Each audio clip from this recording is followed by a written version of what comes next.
On the school football field, a player accidentally kicked the football out of bounds and it landed right next to a boy outside the field. But the boy misunderstood the player's intention, thinking he had given the football to him as a gift, so he picked it up, put it in his cart, and left. The player complained to the coach, but the coach just smiled and didn't stop him. This dim-witted looking boy is named Kennedy. Because he suffers from an intellectual disability, he looks a bit foolish and often pushes a cart wandering through the streets and alleys. His only hobby is liking various ball sports.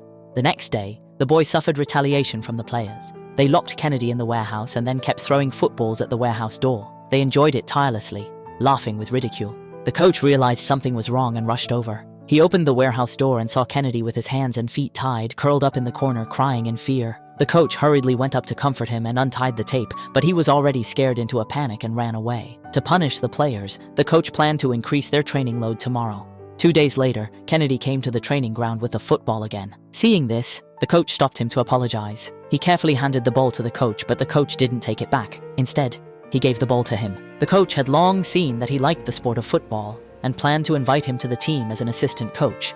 Kennedy didn't speak.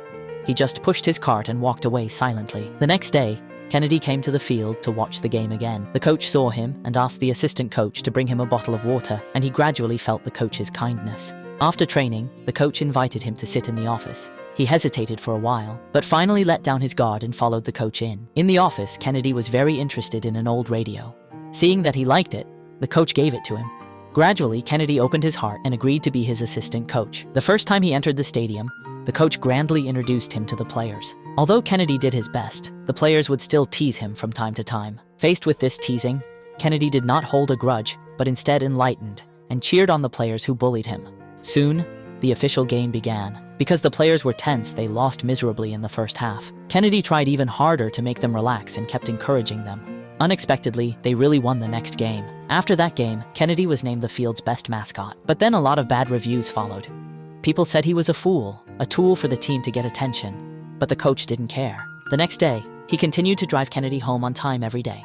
The coach wanted to know more about him, so he found Kennedy's mother and asked about the cause of Kennedy's illness. His mother told him that Kennedy did not have a disease. The doctor said it was just slow mental development. He also had a brother who was very normal. His father had also passed away many years ago. Although she was at work, she spent half her time worrying about where he was. She knew that people would lock him up if they had even the slightest reason. Kennedy is a good boy. He has a kind heart. It's just that many people are unwilling to spend time getting to know him.